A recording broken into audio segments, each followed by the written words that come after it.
शेती संकटात असताना सोलापूर जिल्ह्यातील मनीषा भांगे या महिलेने 3 गुंठ्यात तब्बल 75 पिके घेण्याचा अभिनव प्रयोग केलाय।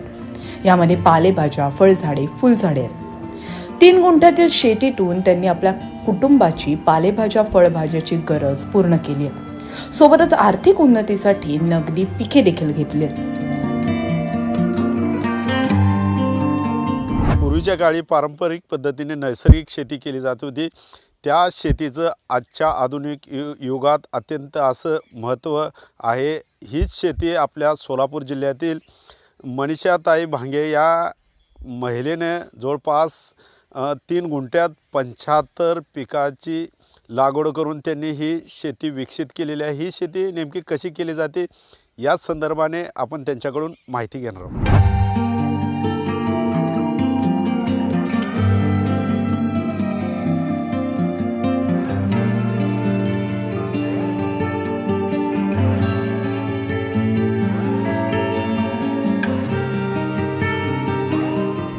12 वर्षे झाले आम्ही सेंद्रिय शेती करीत आहे। तरी आपलं वांग आहे, बटाटा आहे, फुलवर आहे, कोबी आहे, लसूण आहे, कांदा आहे, वांग आहे आणि म्हणलं तर येलवर्गी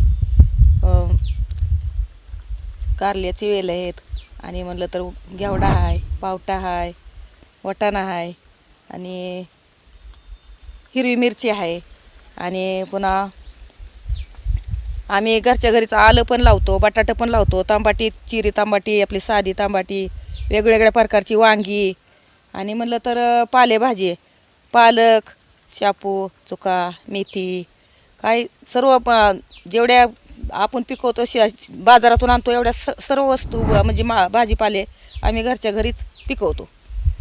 राजगिरा आहे, पुन्हा फळझाडे म्हणलं तर लाल पेरू आहे आणि जांभूळ आहे, नारळ आहेत आणि गळलिंबू आहे, पुन्हा साधं लिंबू आहे आणि आंब्याचे वेगवेगळे प्रकारचे 10-15 झाडं आहेत आमच्याकडे।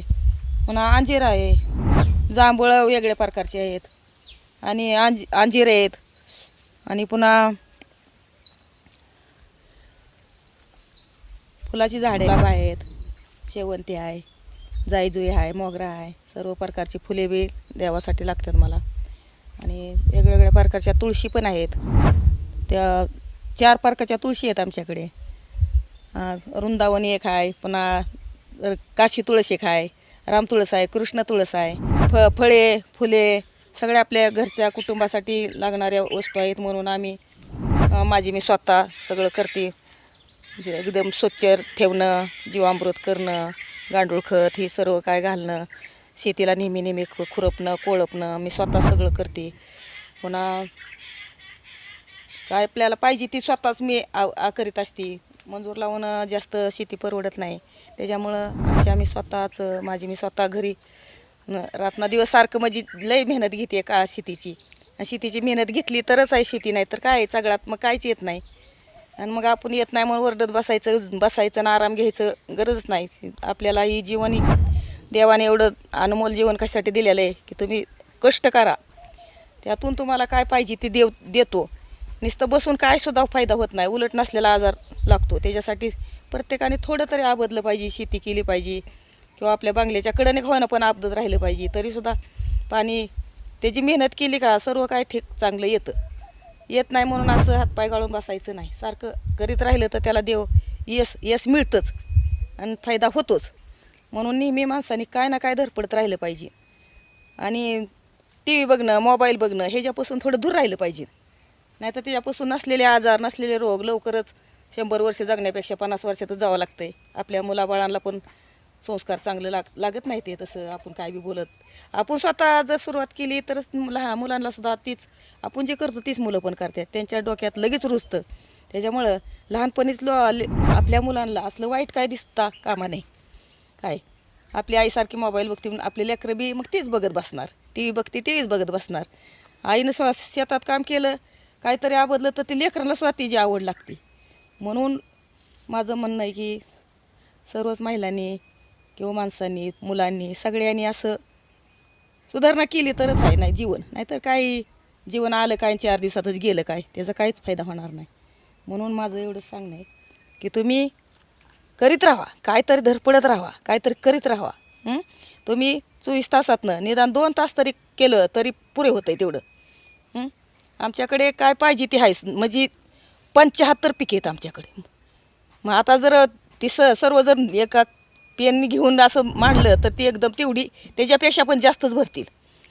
कारण रामफळाची झाडं आहे, चिंचाची झाडं आहे ती, आणि म्हणलं तर कडीपत्त्याची झाडं आहे ती, कशाची पाहिजे त्याची झाडं आहेत माझ्याकडे.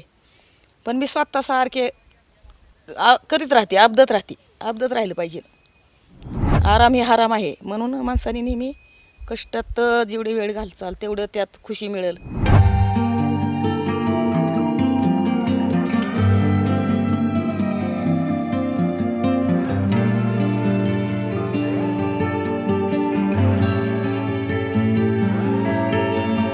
तीन गुंठ्यात 75 पिके हा शेती प्रयोग जो आहे तो मूळ प्रयोगचा हेतू आहे की आपल्या घराला लागणारं सगळं. आपण शेतकरी आहोत, शेतकऱ्याला बळीराजा म्हणतात. बळीचं राज म्हणजे काय तर सगळं आनंदी आनंद असणं, आणि त्यासाठी मग आपलं शरीर, आपलं घर आणि आपलं कुटुंब हे चांगलं असलं पाहिजे. त्याच्यातूनच मग आम्ही शेतकरी म्हणून आपल्या कुटुंबाला जे जे लागतं आहे आणि जे जे आपण पिकवू शकतो ते सगळं पिकवतो आहे. त्याच्यातून हा 3 गुंठ्याचा शेती प्रयोग आम्ही तयार केलेला आहे. 2010 पासून आम्ही हे झाडं लावत गेलो. आजच्या तारखेमध्ये 3 गुंठ्यामध्ये 75 प्रकार आहेत, ज्याच्यामध्ये 17 प्रकारची फळझाडं आहेत, जवळपास 20 प्रकारची फुलझाडं आहेत, 23-24 प्रकारचा भाजीपाला आम्ही वर्षभराच्या चक्रामध्ये घेतो. 3 गुंठा शेती प्रयोगाचे साधारणपणे 2 भाग आहेत. एक आहे भाजीपाल्याचा. 1 गुंठ्यामध्ये आम्ही साधारणपणे 7 वाफे करतो. त्या 7 वाफ्यांमध्ये आलटून पालटून त्या सीझनुसार भाजीपाला लावला जातो. आणि राहिलेले जो 2 गुंठा आहे त्याच्यामध्ये 10-10 फुटावरती फळझाडांची 1 लाईन, या पद्धतीने 4 लाईन आम्ही केलेल्या आहेत. एका लाईनला काही झाडं 5 फुटावर लावलेत, काही झाडं 10 फुटावर लावलेली आहेत.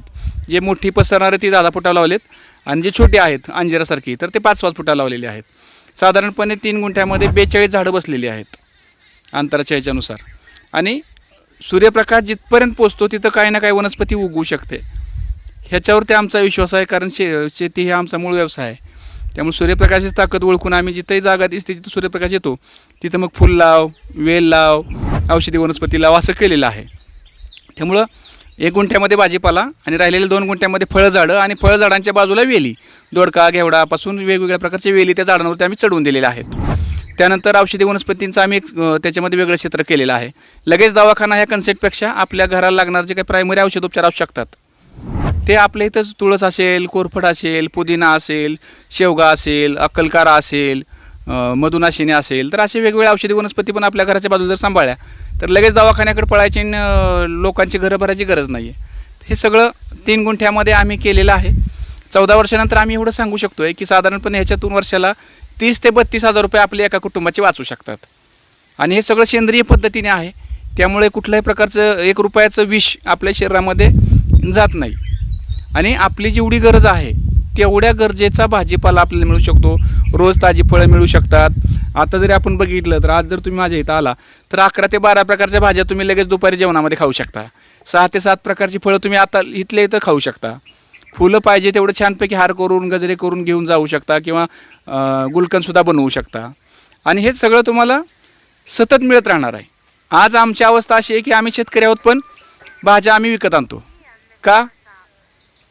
जर आमच्याकडे पिकते तर आम्ही विकत आणून जर खाणार असेल तर बाजारपेठेतून ज्यावेळी येतं ते महागच पडणार आहे. मग महाग पडते म्हणून आपण जास्त खात नाही, थोडंच खातो. थोडं खाल्लं की परत आजार आहेत, एक चक्र तयार होतं, आणि मग परत आपण म्हणतो शेती परवडत नाही, दवाखान्यावर पैसा जातो. हे सगळं थांबवायचं म्हटलं तर प्रत्येक शेतकऱ्याने कमीत कमी माझ्या मातोश्री मनीषाताई भांगे यांनी जे केलं आहे की 3 गुंठा जागा, आपण म्हणतो 10 एकर आहे, 20 एकर आहे, 3 गुंठा जागा आपल्यासाठी काढावी. आपल्या भागात पिकणारी सगळी झाडं लावावी, आपल्या भागात येणाऱ्या सगळ्या पालेभाज्या लावाव्यात, त्याचं बी आपण वाढवावं. आपल्या भागातली सगळी फुलं, औषधी वनस्पती जे जे आपल्या भागात येऊ शकतं आहे. कारण हे आमचं मॉडेल आहे ना, हे सगळं निसर्गाला चिटकून असणारं मॉडेल आहे. इथं आता मधमाशाची 7 पोळी आहेत आमच्याकडे. आत्ता 200पेक्षा जास्त पक्षी आमच्याकडे राहतात. आमच्याकडे 10 मीन राहते. त्याच्यानंतर मधमाशाची वेगवेगळी पोळी इथं आहेत. आणि हे सगळे तुमच्यासोबत आल्यामुळं शेती पण भरभरून देते. निसर्गाचं एक सगळं एकात्म स्वरूप इथं तयार होऊन जातं. आपण प्रत्येकाने पण ते करूया. हा झाला एक भाग. दुसरा भाग या 3 गुंठ्यासोबतच शेतकरी म्हणून आपलं अजून कुटुंब आहे, शिक्षण आहे, लग्न आहे, ते सगळं आहे. तर हे करण्यासाठी पण आपण शेतकऱ्याने दुसऱ्या 2 गोष्टी केल्या पाहिजेत. त्यातली एक गोष्ट आहे, आपल्याला लागणारी कडधान्य, तृणधान्य आपण स्वतः पिकूया. 1/2 एकरामध्ये एक घराचं सगळं पिकवता येतं. गहू असेल, ज्वारी असेल, बाजरी असेल, मका असेल, हुलगा असेल, मटकी असेल, उडीद असेल, मूग असेल, तर एक 1/2-पाऊण एकर आपण स्वतःसाठी ठेवावं. आणि बाजारामध्ये ज्याला चांगला भाव आहे अशा काही गोष्टींची आपण लागवड करावी. जसं माझ्याकडे आम्ही गवती चहा केला आहे आणि शेवगा केला आहे. शेवग्याची पावडर आम्ही करतो. शेवग्याची पावडर पण आमची ऑनलाईन पद्धतीने देशातच ना तर देशाबाहेर पण जाते. गवती चहा पण आमचा कंटिन्यू जातो. म्हणजे वर्षभरात आम्ही एक 1.5 एकरामध्ये 3.5 ते 4 लाखाचं उत्पन्न पण काढतो. ते उत्पन्न आणि आपल्या स्वतःसाठी लागणारं सगळं. आणि सगळ्यात शेवटचा आणि महत्त्वाचा मुद्दा म्हणजे आम्ही आमच्या पुढच्या पिढीला काय देणार. कारण आज पर्यावरणाची किती हानी झालेली वेगळ्याने सांगायची गरज नाही. मी माझ्या मुलाच्या दुसऱ्या वाढदिवसाला बांधावरती 350 सागाची झाडं लावली. ही झाडं ज्यावेळी माझा मुलगा 20 ते 22 वर्षाचा होईल ना, त्यावेळी साधारणपणे 50 लाख ते 60 लाख रुपये झाडं असतील. आज त्याचा फायदा असा आहे की तिथं पक्षी भरपूर राहत आहेत, मधमाशाची पोळी आहेत, त्याच्यावरती शेताला वनभिंत तयार झाली आहे आणि त्याच्यातून मग कीड नियंत्रण होतं एका बाजूला आणि फिक्स डिपॉझिट म्हणून ती झाडं वाढत जात आहेत. म्हणजे आपल्याला पर्यावरण संरक्षण पण करता येऊ शकेल.